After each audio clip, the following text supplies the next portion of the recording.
Good morning, good afternoon, good evening, everyone, and welcome to Branding versus Selling, which one to do and when. My name is Michelle Eisenberg, and I am a program assistant here at the NASDAQ Entrepreneurial Center. And for those of you who may not know, the NASDAQ Center is a nonprofit building a better path for entrepreneurs worldwide by improving inclusion, access, and knowledge in entrepreneurship. So as you will see in the chat in a moment, the NASDAQ Center provides programs, resources, and exceptional mentorship to entrepreneurs across all races, industries, and geographies. So definitely make sure to check out those links and resources in the chat. And then just a couple of housekeeping items before we get started. First, let us know where you are dialing in from in the chat. We always love to connect. And second, we are going to open up for live Q&A throughout the event and at the end. So please make sure to submit your questions for us in that Q&A function at the bottom of your screen, and we will try our best to get to all of them. And of course, none of what we do could be possible at the center without all of the amazing support from our sponsors, including NASDAQ, Lehigh University, KPMG, Wilson Sonsini, Wells Fargo, the Narit Foundation, Walmart.org, JP Morgan Chase, BPM, HubSpot for Startups, and Google Cloud. We are humbled by their contributions and hope you are grateful too. And so before we get started, we always like to launch a couple polls to step back, see how everyone in the room is doing today. This first poll is going to ask, how are you feeling about your business? How are you feeling? Fearful, anxious, surviving, or optimistic? We'll give it a few moments for folks to respond here. Awesome, awesome. All right, I'm gonna end this poll in just a moment and share these results. All righty, here we go. Awesome. Optimism coming up in the lead. Always great to see, but definitely have some feelings of fear, anxiety, and surviving. So hopefully this shows you that whatever you are feeling, you are not alone. And hopefully our presentation and conversation today will help alleviate some of those feelings. So I am going to stop sharing this poll and launch the second one. What is keeping you up at night? Finance, sales, marketing, scale, pivot, team, or surviving? And this one just helps us understand your current needs as an entrepreneur so we can ensure the programs and resources we are developing continue to be valuable for all of you. All right, awesome. We got folks from Arizona, Georgia, DC, Nigeria, Florida, California, Washington State, Wisconsin, Boston, Massachusetts, Florida, California, Wisconsin, awesome, awesome, California, New York, Memphis, Tennessee, Chicago, Illinois. Welcome, welcome. So awesome to have folks from all over the place dialing in. All righty, I'm gonna give it one more moment on this poll. Awesome. All right, I'm gonna end this poll and share these results.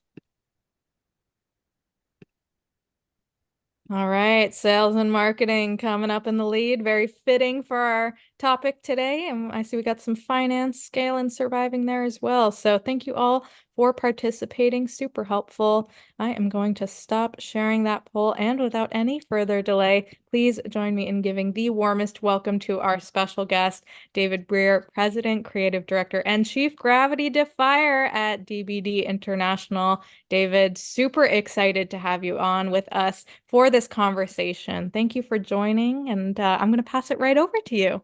Absolutely. Absolutely. Thank you so much for having me.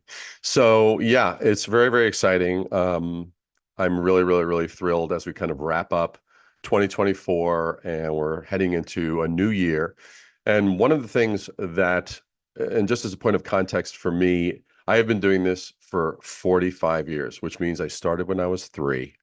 And so But basically, I started my career in Manhattan, and then I've, since moved to Western Wisconsin, the middle of America. And it is not because of a witness protection program. It was actually because of my wife.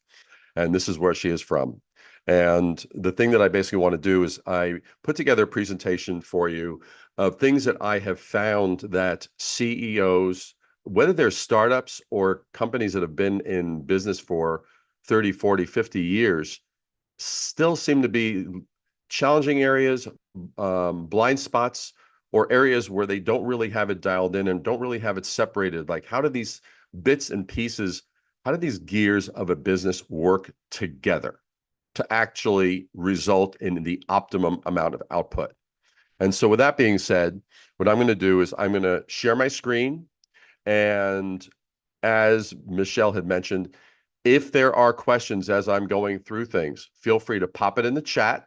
And Michelle will, she's going to kind of like pick and choose ones that I'll be able to address and incorporate into it, because this is not a me talking at you. This is me talking with you and sharing you things that I have found that actually work to help you accelerate and really amplify your strengths in the best possible way. Because I'm not a fan of doing stuff just to be busy, but I'm actually a fan of doing stuff to be smart and to be intelligent and to use tools in a smart way that moves things forward without diminishing our role in that whole process. So, with that being said, I'm going to share my screen and let's get into it. Okay, so just share this. What we'll do is we'll go here, and there we are. Okay, so branding versus selling. Why the traditional rules of branding are dead. And here's really how to put it all together. So the first thing is I like to go over the fact that we're all in the business of changing minds. Because I mean, if we all just look at our own experiences in terms of brands that communicate with us, or whether we're just actually in the real world just shopping for things, it's most rewarding to us when our time is used well and we learn something new. And when we do that for others, they come back. If we are just regurgitating the information we've already talked about or they've already heard, then we're not actually showing them a new opportunity. We're not showing them a new way of doing things. We're not basically exciting them in any way or shape or form, or rewarding them for showing up. So, and with this, I dovetail this factor that nobody came to a new conclusion with old information. So none of your prospects are going to come to a new conclusion with old information. So every conversation they've had up until they've come across you with your brand and your offering is old information. And unless you know how to reframe it and pivot it, then that becomes a problem. So with that being said, I just wanted to show you something that's going to be my thank you to you. This is something that I put together because I have a new book coming out, which you actually kind of see right here, which is Rich Brand, Poor Brand: How to Unleash Your David in a World of Goliaths. And I put together this factor of 9 leadership types of top performers and how to master them. Because every hyper successful CEO I've ever helped, they had all 9 of these traits, or they at least were smart enough to delegate them to those who can help them. And just to give you a snapshot of that, and then we're going to get into it, is I go over the visionary, the builder who makes things happen, the connector that brings people together, the mentor that develops others, the challenger, which questions everything, and the stabilizer, which maintains order, the innovator, which reinvents the game, the guardian, which protects the mission, and the catalyst that sparks transformation. So that's something that I'll talk to you about. But with that, and if this is something that interests you, please make sure, because Anna's going to be collecting these, because I'm going to be giving away something very special at the end, a free copy to a lucky winner of Rich Brand, Poor Brand. The only prerequisite is that you've got to have a US address for us to ship it to. That's the only thing from terms of shipping. Okay. So that is what I basically would like you to do, is pop your email address and just put that in there. And then basically that's something that, and just put your name in with your email address as well. And Anna will collect that information. All right. So with that being said, here we go. We're talking about the missing definition. And this is something that I go over because this is something that is really, really fundamental when it comes to branding. And with that, I just have a little 2-minute video. And I want to make sure about one thing on my sharing. I want to make sure that my audio is set up so that you actually hear that properly. Perfect. All right, here we go. Let me get back to that. And here we are. What is branding? As creators, we want to think it's about us, our brilliant talent, our skills we perfected over the years, all these magical things: color, space, shape, tension, harmony, typography, beauty, simplicity. Then why do certain brands become great brands? Brands that connect, resonate, and spread like wildfire. It's because we tapped into our ability to see, not as ourselves, but as others. To see the minute details and trends others don't see, not just on the computer screen, or in books, or in galleries, but in and through the eyes, hearts, and minds of people. Geniuses have that special skill to look at the universe of people and translate that into the universe of visual and written communications, to transform those observations we each sense into something we can each tangibly see and understand. That is the magic. That is the spark. That is the genius that gets each of us interested and keeps us going for something greater, for something previously impossible, for something nobody ever thought of before. That is the magic of branding.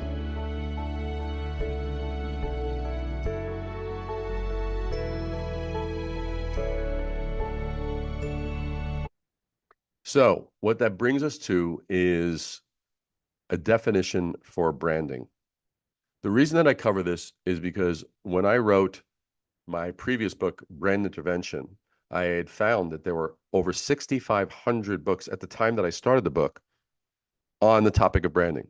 Not 500, not 1,000, not 1,500, 6,500.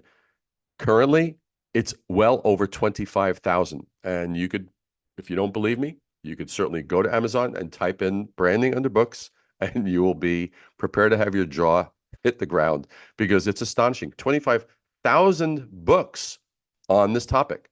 So I, in place of asking you to read all 25,000 books, I came up with a 4-word definition that has helped me help our clients generate well over $9.8 billion in revenue around the world. And with that, let me just ask you this one question. Which bottle did you notice first? Everyone always says the green one, but by sheer quantity alone, we should have noticed the one with more bottles. That's the amber bottles. Well, why? What is that? Well, it comes down to this factor and this definition. Branding is the art of differentiation. Branding is the art of differentiation. That's why different will always be better than better. That's why the things that we notice are the things that are different, as opposed to being regurgitations or repetitions of what we've seen or heard 1,000 times before.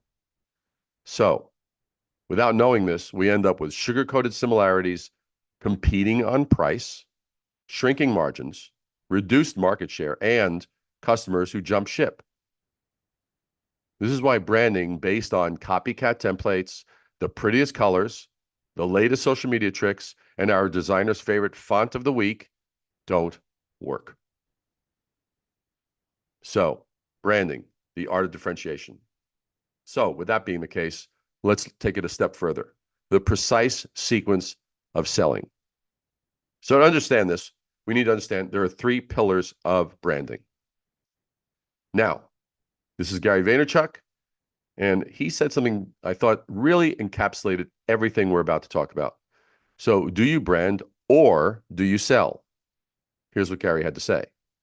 The reality is, the greatest companies in the world don't sell. They brand. It's all about branding. The difference between branding and sales is simple. Are you trying to convert or are you trying to create an experience? The latter always wins. I mean, that's quite remarkable based on the factor that Gary has built a $1 billion agency with 2,000 employees around the world. So let's look at this. We have this thing called sales. Every company needs to survive. In order to survive, they have to generate sales. But a lot of the time, all the focus is on sales, sales, sales, sales, sales. What I call this is the finish line obsession or being fixated on the finish line. Like whenever I'm talking to a company and they want my assistance in helping to brand them, a lot of the conversation is how do we drive sales? How do we fill our pipeline? How do we have more customers? How do we increase customer acquisition, etc.? Well, the interesting thing is this. Prior to every sale, there were two actual sets of skills or functions that actually proceeded. So, first one was marketing. The prior one was branding. And the interesting thing is this, which not only requires the most amount of time, but it's not requiring the most amount of time to get done. It's actually requiring the most amount of time to actually be effective and to live and thrive. Well, it works like this. Branding actually has the greatest endurance. It will be the longest lasting initiative in your company. Whether you're a startup, whether you're rebuilding your brand because the competition has changed or the culture has changed or technologies have changed. Marketing is going to be made up of these micro campaigns and sales is the quickest. Case in point. When was the last time you ever saw a person walk into an Apple store and have to be sold? The answer to that would be never. They walk in already pre-sold with their credit card in hand. Basically, what are they asking for? What size device do they want? iPhone or MacBook or this, that, the other. What's the memory and what's the color? That's it. Okay. Let's look at how that works. So branding, it plants the seeds. It not only plants the seeds, it tells how are our seeds different from all the other seeds that are out there. Marketing spreads the seeds. Marketing's job is not to brand. Marketing's job is to take what branding has created and actually get the word out, get it in the eyes of people, present it in a compelling way. So marketing is an execution arm. Branding is what is senior and actually establishes what are the marching orders, how are we different, what is our rallying cry that everybody goes, they get who I am. And lastly, sales harvests the seeds that have been planted. So marketing is the long enduring thing. How long has Just Do It been? Right? We have Just Do It for Nike. But then underneath that banner of Just Do It, we have micro campaigns. Each one of these has a start, a middle, and a finish. And sometimes it's a regurgitation. Sometimes we do a variation on this, or we do something brand new, but it's all under the banner of the brand. And then lastly, if these are done properly, sales is someone just shows up. Hi, I would like XYZ. How soon can you ship it? So selling is the right tool at the right time after you've laid the seeds. Selling doesn't lay the seeds. Branding does. So you brand more to sell more. Why does this work? Well, because people simply don't buy like they used to in the 1990s. And just before I get into this next little segment here, I want to know, are you getting value out of what we've covered? Are you finding this helpful and insightful to help move your organization forward? I'd love to just know if you could put a yes or a thumbs up or whatever, if you're getting value to this that is applicable that you can use for your organization. Getting lots of yeses and thumbs up. Super helpful and affirming. See some hands raised. Wonderful. Let's Excellent. see. Excellent. Very, very, very good. And again, if there are any questions throughout this, feel free to just pop them in the chat and I will be alerted that you've got a question, and I will take it up. So let's look at this. This is very interesting. And just for a case in point, again, I've been doing this for 45 years. So when I started my career, and now this may be a shock if we have some younger folk that are attending. When I started my career, there were no computers at all in our offices. That also meant there was no internet, there was no social media. Everything was the greatest advancement was, could you have a cool phone? Could your phone be a little cooler than the prior phone? And then the fax was a major breakthrough, et cetera. So I'm just giving you context. So there was a world be, somewhere between Jurassic Park and today. There was a part of civilization and culture where people used to buy without the internet, pre-internet. But here's where I want you to understand why this is. So every sales cycle starts out with a need and results in a purchase. Starts out with a need, results in a purchase. In the middle, there's sales. The way it had been before is like, the need was, oh, I need whatever. And it could be anything. It could be something for one's business. It could be a dishwasher for one's home. It could be a piece of clothing. It could be a new typewriter or a new something for the office or lamp or desks or whatever. But you had a need. And to really fulfill that need, you needed to basically go to some place where you would get it. Because again, we're pre-internet.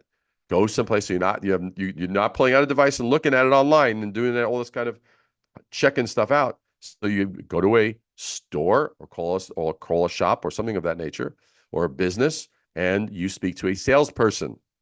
And that salesperson actually, then they educated you, right? So the only difference is that here between the need and the sales is you might have done some homework or referrals. You spoke to a colleague or a family member, and they said, hey, I use XYZ, or I've been really happy with XYZ, etc. Okay. Hey, Now, David, we have yes. a couple questions here, kind Yeah. of, it's specific to, you know, different, niches, within industries. And so just overall, are these branding principles, that we've kind of talked about so far, does it differ between industries? Are there exceptions, or are there kind of set principles that have to be applied across industry? I know one person here mentioned, that they're in the business of, selling, marketing commodities. Just wondering what your thoughts are here. The things that I'm covering are universal, and really I have not found the notion of there being industries. There are obviously, of course, there could be certain things that are, because of the logistics, they might be unique, but I've specifically chosen the principles that apply no matter what. This whole notion of B2B versus B2C and that entire school of thought is actually antiquated. It's actually a false notion, because at the end of the day, it comes down to a person. Now, whether that person is a CEO in a company, or the person's a marketing person, or the person is an IT person, or the person is someone at the house, whether it's a younger person, a teenager, or a parent, it doesn't matter. So this is the anatomy of how does the buying cycle happen. So I think if it's understood in that context, it will all make sense to everyone here. Okay? Really helpful. Awesome. Thank you. Yeah, for sure. So here's what happens. So we have need, get a little homework done. All is all done with real people in real time. You get into the salesperson, then you find out with that salesperson that now you find out all the other options. Are there better brands? Are there differing deliverables? This, that, the other. Are there smarter ways to do it? Simpler ways to do it? Faster ways to do it? You get all your data, and then at the end of the day, you finally make your purchase. Now that's how people used to buy. A little bit after Jurassic Park, but not so much. Now we get into technology. So how people buy today, post-internet. So we have the need and we have the purchase. But here's what's interesting with regard to this. Sales, this is what's gone on with sales. Sales has now moved over here. Why? Because we have this whole layer of activity, which is homework, options, and reviews, all done online. That means it is theoretically out of your control. They have not made contact with a human being at all. And the basic thing is when they do finally make contact, whether it's on the phone or they put in an order that's interacted, whether it's an e-commerce based, D2C, direct to consumer, or it's a retail where it's actually in person or just done on the phone. However it's done, this, and all you're dealing with is logistics, like how fast can I get it? What, how does it come? This, that, the other, blah, blah, blah, blah. So why is this so important? Because this right here, this is called branding. That's where you take control of the dialogue. That is where you reframe the conversation. If the conversation, like what I said earlier, I said, people will not come to new conclusions with old information. Now, everything that they've had up till now, if they've been browsing around and looking online at your competitors, all of that is old information. They will not come to new conclusions unless you reintroduce new information or present it in a new and startling way and have a different kind of conversation. So this is how it's actually all changed now. This is the difference between this versus this and why branding is so important. It's why companies like Apple, Nike, Tesla, Tommy John, Oreos, Netflix, and Virgin, why they have loyal customers and sell a ton of products. How is it that they do all of that? Because of their brands, not because they have sales armies. All of that growth, all of that loyalty, all of that, it's because of their brands, not because they have sales armies that are pounding down more. If it all came down to sales armies, then the only way that you would see companies grow would be, okay, we just have to build up more and more and more and more salespeople, which you do not see in these cases. So as a result of their brands, they don't need to sell a lot and they don't subscribe to the lower price game. Here's the interesting thing. The secret: branding comes first and plants the seeds, marketing spreads the seeds, and selling follows and harvests the seeds planted. You follow this and you win. You ignore it and you lose. So, are you finding that? Can you see how you could implement this just by show of hands? Can you see how you can implement this to help your organization in terms of growth and traction?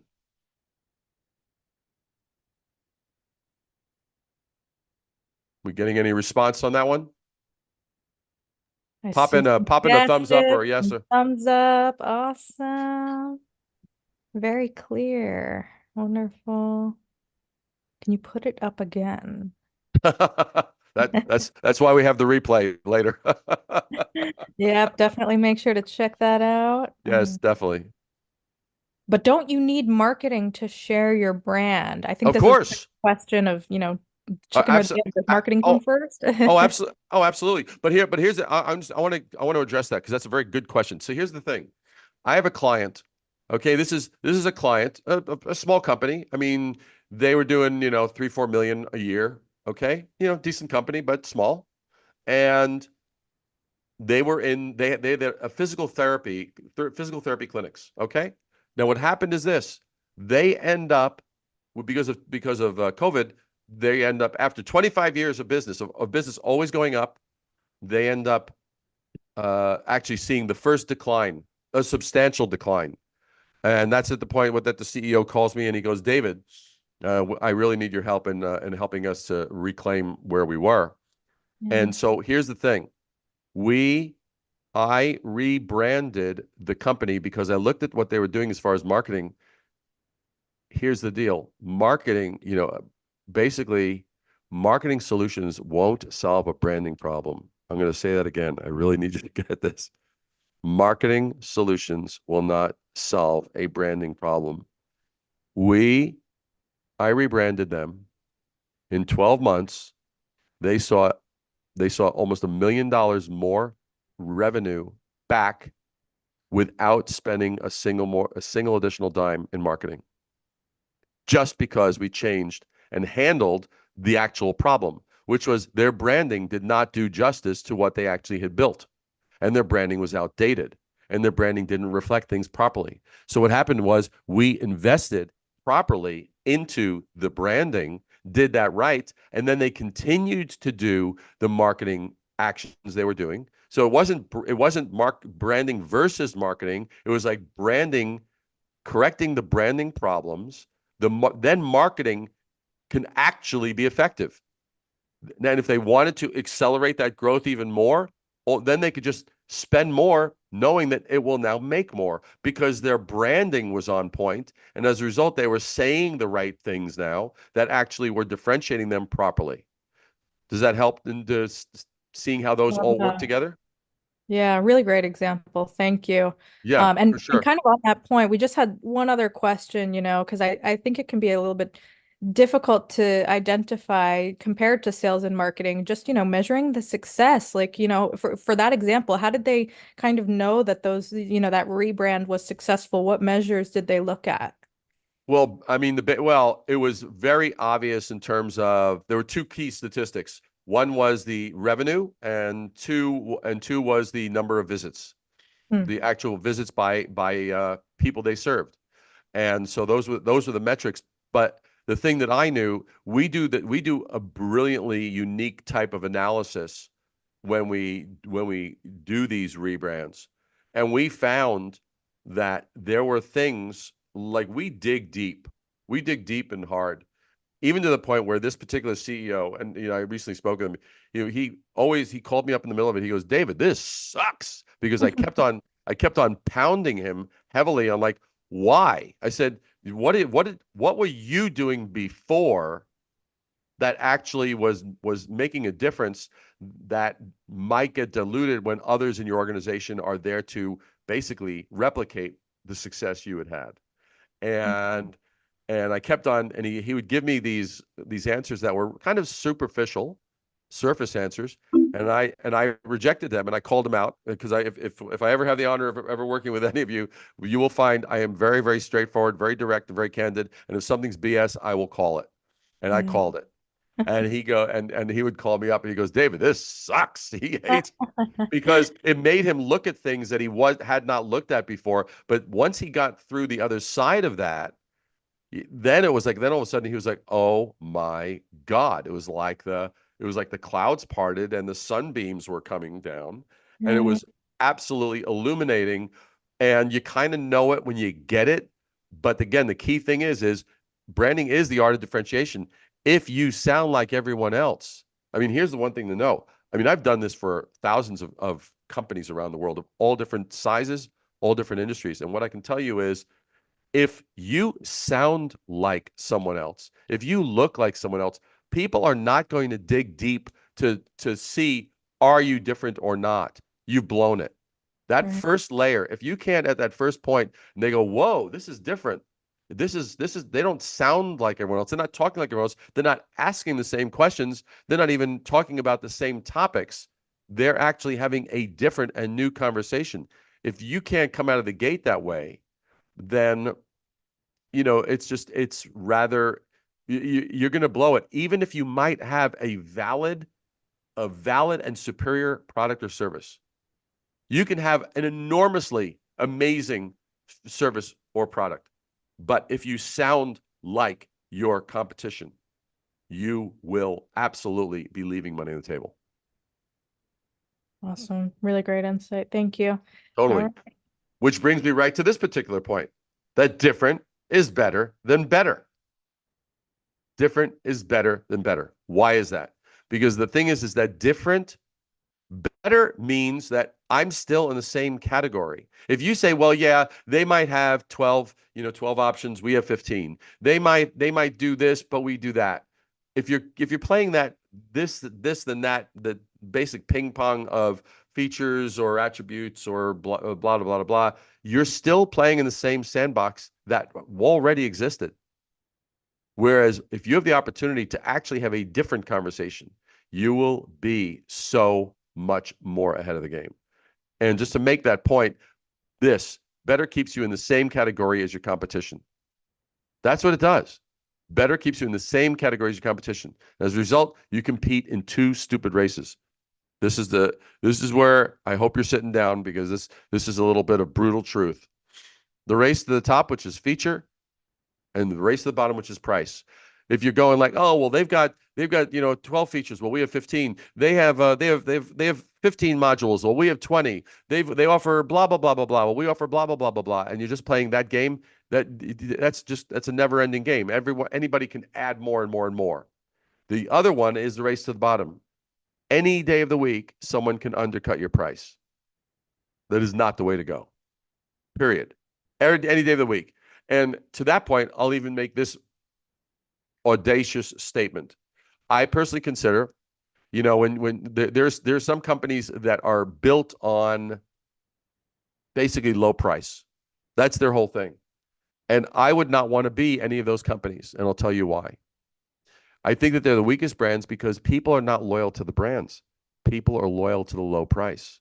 So if somebody comes along and now, so whatever, you were accustomed to paying a certain price point, and now someone comes along lower, you will now have those customers will leave.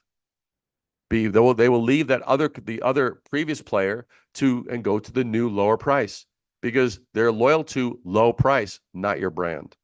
So these are the things why different is better than better. So the answer, be different. You don't need a brand. Your brand needs you. This is something that I tell people all the time. And this is not just, oh, okay, have a personal brand, which I'm personally an advocate of having a personal brand because people will respond to brands that do have a face. People know Berkshire Hathaway, but they know and love Warren Buffett. People know Virgin, Virgin, whether it's Virgin Airways or whatever, but they love Sir Richard Branson. Or with Apple, you had Steve Jobs. Or whether it's SpaceX or Tesla, and you got Elon Musk.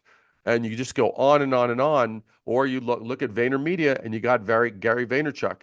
You've got these different things, or bulletproof coffee and bulletproof this. You got David Asprey. The more that we can actually humanize, the better off our brands will be. So the law becomes this. If you don't give the market the story to talk about, they'll define your brand's story for you. That one you could take to the bank. If you don't give the market the story to talk about, they'll define your brand story for you. This is why I believe in second chances, which brings me to this particular video.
So know this, and you can change the world.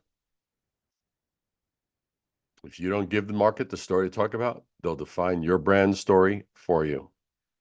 Ignore this, and the world changes you. Now, so with that being said, I had mentioned earlier about making sure to pop in your name and your email for Anna because she's putting it in that special little tumbler, that you see that we see in sort of like these things where all the little tag people put in their little things, their little sheets of paper, and it gets tumbled around. Well, Anna has the digital equivalent of that. She's going to be using to choose who's going to be the winner. But in the meantime, I put this here because you can scan this. This is free. This is something that if you wanted some more of this, this is a great piece that you can grab on our site. And that's the Lucky Brand, the 10 golden rules of branding to outshine, outperform, and outlast your competition. So that's one thing I want to give to you as a tool. So it's there. You can scan it and certainly grab it. Now, besides that, this is a new book that I'm excited to tell you about. It took some stones to kick Goliath's ass. On December 4th, all will be revealed. Protect your most valued brand asset. Rich brand, poor brand. How to unleash your brand in your David in a world of Goliaths. And so it had been a while since Michelangelo and I had worked together, and so I was like, you know what, enough is enough. And so I figured that the new time was ready. But basically, this is coming out in 9 days. And David, we're getting some comments that the QR codes are deactivated. I really, think, yeah, if there are, I will give you links so that everybody you can send these out after. Does that work? yeah, absolutely, yeah. So we'll That's send those interesting. links Oh, out to everyone I will here. check that. It's interesting. They shouldn't be deactivated, but thank you for letting me know. We will definitely make sure you get those for sure. Awesome, thank you. Yeah. Totally. Thank you for letting me know that. I'm going to check into that. These are just some things. There's some feedbacks that the people have given who have had an opportunity to get a little sneak peek of the book. Damon John from Shark Tank called it genius. I cried seriously. That's from a TED Talk speaker, and our mutual friend Stu Heinecke. Street smart, practical, laugh out loud, brilliant, etc. I mean, the feedback has been really over the top. And here's one that blew me away. This is from Claude Silver, who is Gary Vaynerchuk's number two. She said, "This is pure genius, the most entertaining reality check I've ever read, and the antidote to the mediocre branding we've all been waiting for." Here's what she wrote. She just about 3 days ago. "Just received Rich Brand, Poor Brand by my brilliant friend David Brier, and I'm honestly speechless. This isn't your typical 8 steps to branding success. It's a masterclass in wit, wisdom, and pure genius that had me laughing out loud and thinking to myself, why didn't I think of that first? David has somehow managed to turn branding wisdom into the most entertaining reality check I've ever read. Zero fluff, all substance, and clearly shows us why working together with a yes and mindset is the way forward." Anyway, so that just gives you a little bit of that feedback there that she shared. And again, if you go ahead and you grab yourself a copy for the holidays, which I would strongly encourage because a lot of love went into this, and I'll show you just a couple of little sneak peeks. Um, you actually email me this. You email me your receipt, your confirmation, and which you can do here. I will make sure, and I will send you this PDF that actually covers these 9 traits that I talked about. And if you didn't know, Rich Brand Poor Brand is the follow-up to Brand Intervention, which you see here, which is also available on Amazon or Barnes and Noble or Books a Million, etc. But with all that being said, there is your sort of deep dive into branding versus selling, which to do and when, and also its relationship to marketing. And I am ready and fired up to answer any questions that anybody might have because I love answering questions. And by the way, just with regard to this, I just have to show you a couple of things. See, this is I show you how stuff is done, and it's like an art gallery. I mean, literally, the whole thing is like an Oh, art gallery wow. where you see it, and that is the size of the type. That actually is the size of the type in the book, and people just love it.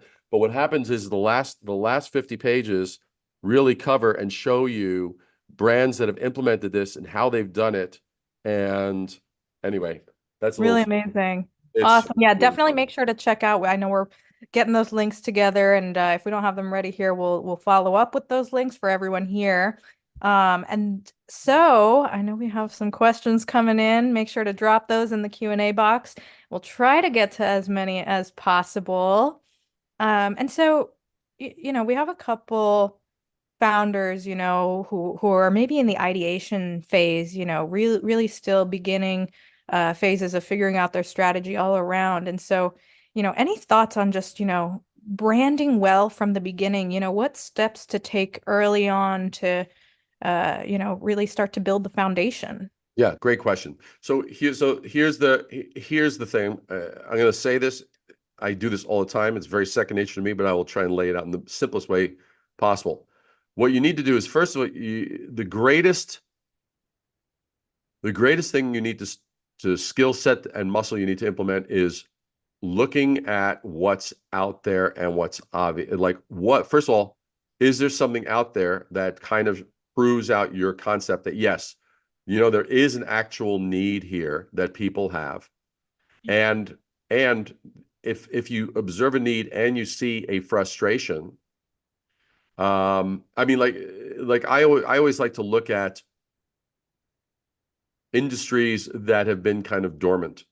Like let's say, for example, you take vacuum cleaners, Mhm. Dyson. I mean, whether they did 2,000 prototypes or 5,000 prototypes, I hear differing numbers all the time.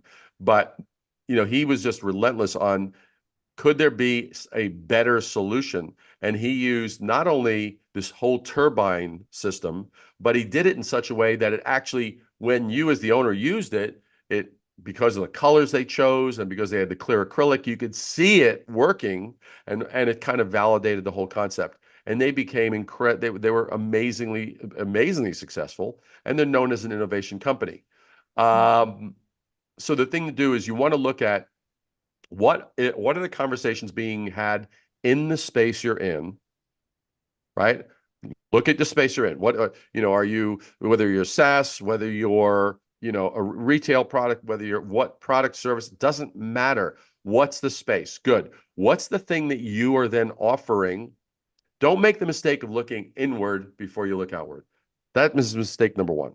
Yeah. The knee-jerk thing is like, all right, let's look at us. Let's talk about us. Let's make sure that people understand how we're different.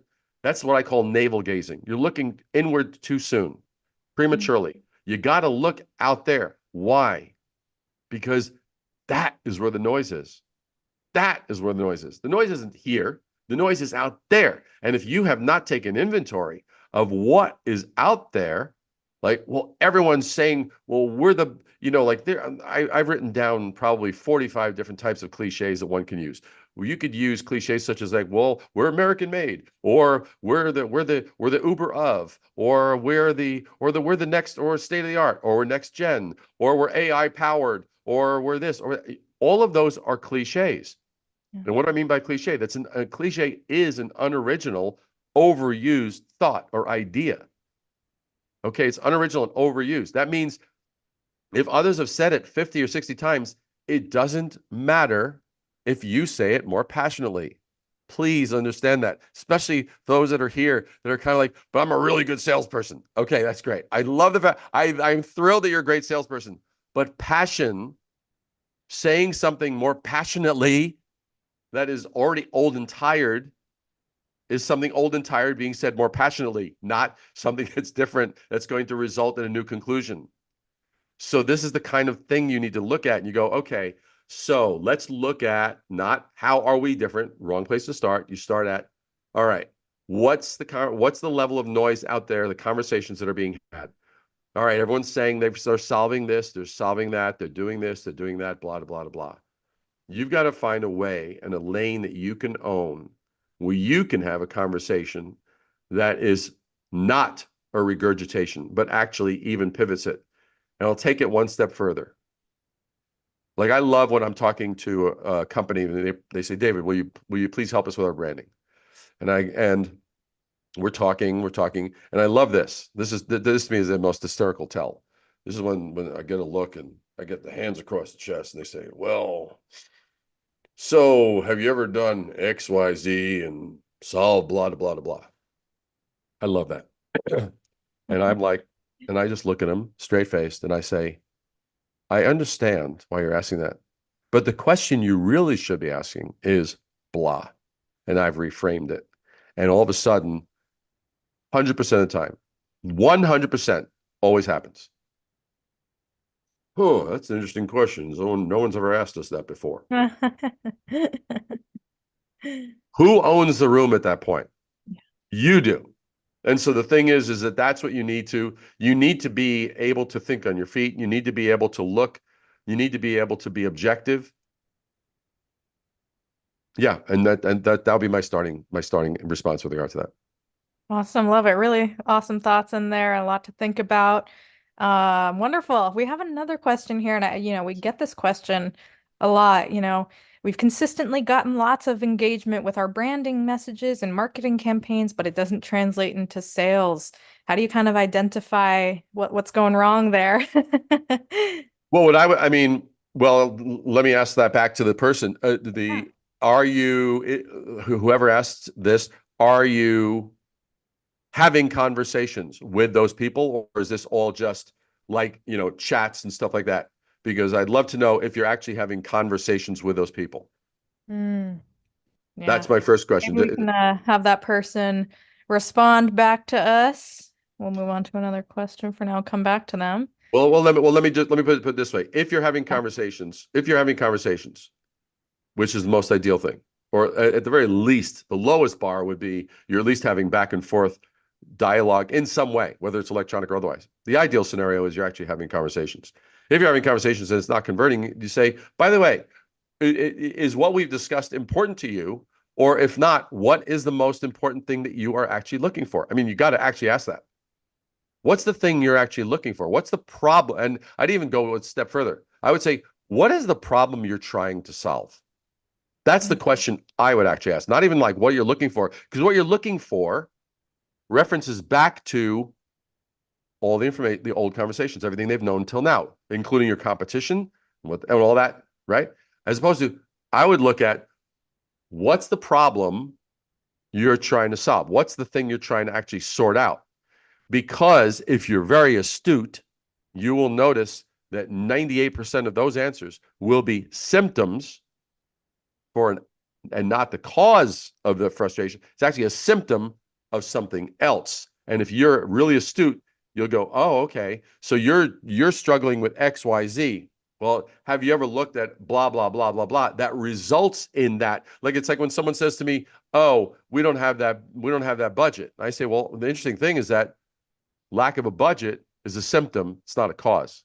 mhm. And that actually should be the reason why you should actually, invest even more now than what you were planning on, because you're coming to me gushing, hemorrhaging.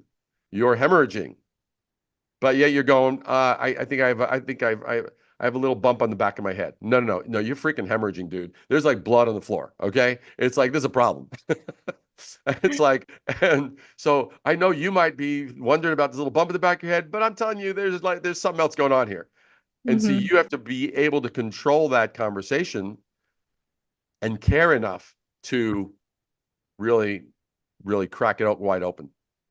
Awesome. Really, really helpful. This person did respond. They said no conversations, all digital likes, comments, website visits. If there are conversations, the sale is likely. And something else they mentioned with which somebody else brought up, and I know this comes up a lot as well, is, some businesses, have longer sales cycles than others. Could that be a factor that impacts, d despite, your branding efforts? No, I mean, no, the bottom line is obviously different products and services do have different decision-making processes. Now, the thing I would look at though is I would make sure, are we hitting that? Are we, if it's taking an inordinate amount of time, I would look at that and go, are we solving the wrong problem? Or are we not talking about, by the way, are you experiencing these symptoms earlier than like the like, okay, I got the need now. It's like, hey, if you are seeing if you're experiencing this, that's an indicator that in about 2 months, you're going to be experiencing this. You see that? See, we can become the foreteller of what's to come. And then we Mm. can actually, that would help shorten the sales cycle, right? Oh, Because we're knowing before we can basically we're seeing around corners. One of the chapters in my book. love Uh, it. but that's the thing that I would say is, Yeah. and the fact that you're getting likes and you're getting followers and people visiting the site, I that troubles me. I don't like that. Those are fine metrics, but I don't care. Put it this way: Jaguar has gotten more press in the last week than probably in the last 75 years in combined. It's none of none of the press that I would ever personally ever want ever in a million years. It's the worst. I think it's the worst press, and I think some people go, maybe this is a stroke of genius. Maybe they're going to do maybe they're going to because they did a really, I think, a very mistargeted. The message was wrong. It had nothing to do with their legacy. It was a legendary brand, premium brand, and they came out and you can Google if you don't know if you have not if somehow you've escaped this, go Jaguar rebrand, or you can go to my website risingabovethenoise.com, RISING risingabovethenoise.com. I wrote a whole article about it, but it was a terrible, terrible move, and the way that they're talking about it, it sounds like they're really pushing it. A lot of people are calling it Bud Light 2.0. That's Mm. about how bad it is. And if you don't, and Bud Light lost so much revenue and so much market share and so much customer confidence that it's about that bad. So, it's like not all things are the same. So when you're looking at likes, followers, and stuff like that, good. I'm glad that you're getting likes. But now, how do you elevate those likes into something meaningful? Because you could go, hey, we're getting likes because we're showing really cool, entertaining stuff, but it doesn't deliver the message. It's kind of like the salesperson who's liked a lot but never closes. You go, Yeah. okay, I'm glad he or she gets along with people, but where does it go from there? Yeah. Awesome. David, this has been so wonderful. As we are closing out here, I think Anna might be getting that wheel set up for us. But I just wanted to, grab a quick key takeaway from you or piece of wisdom, thinking about everything that we've talked about, what is one thing that you wanted to leave with the audience today? Totally. I would say this. We are at a point in culture where there's a very strong inclination, especially with the incredible acceleration of AI, to kind of automate everything. To the worst thing that any of us here can do is to forfeit our ingenuity, is to forfeit our zone of genius, is to basically try and and these are parallel, or remove people from the equation of your brand when people are a great differentiator all by themselves. You know, how many times have any of us called up, like needed assistance from a company of some sort, and we call up and we go through a freaking menu tree? Boom, ba boom, ba one layer, two layer, three layer. By the time of an actual person, an innocent person comes on the phone who has not done a bad thing to us, and we are treating them. We want to strangle them, right? You're telling me now. Granted, if look through the lens, the common job of a COO is to actually look at increasing efficiency and doing all these kinds of things. But if that efficiency is replacing humanity and is replacing customer experience, just like if AI is being used and you're going, oh, and all your focus is on mastering prompts rather than, wait a second, why does certain communications hit and land and result in engagement, clients, loyalty, trust, credibility, authority, all these things that we desire? Those are the questions we should be looking at. And how can we get smarter? How can we? Because I will leave you with this final conclusion summary to that whole answer. Insight is the ultimate shortcut. Amazing. This has been so wonderful, David. I think we have that wheel ready. Do So we? let's see it. Awesome.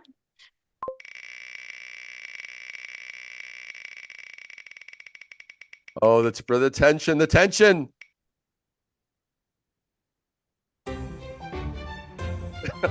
All right, wonderful. There Diane you go. will So Be in it's touch with you, get that out to you. so Congratulations. And definitely we'll put that link in the chat as well. Make sure to check out the book, the new book and the old book, and of course, the ebook as well.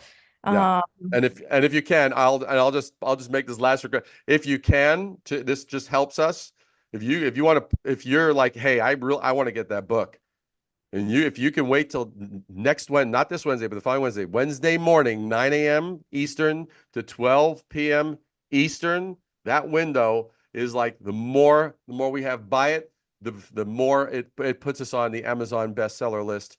And that would just be like an amazingly terrific thing. You could put it on your calendar and you could say, hey, bam, I'm doing it. That would be amazing and super appreciated. And remember, I will include, I'll get all this information to Anna and Michelle so that they both have the links as well as my email that you can then go, hey, here's my receipt. I did it, and I will get you that PDF. So that way we all win and we hit 2025 as just Goliaths, or as Davids in a world of Goliaths. Amazing. David, this has been so wonderful. On behalf of the NASDAQ Center and everyone here today, we are just so grateful that you joined us today. My pleasure. My pleasure. Awesome. And to our audience, we'd love for you to join us again for upcoming webinars, which you can view using those links that are going to be posted in the chat. And thank you all so much for joining us today. We look forward to welcoming you back online with us soon. Bye, everyone.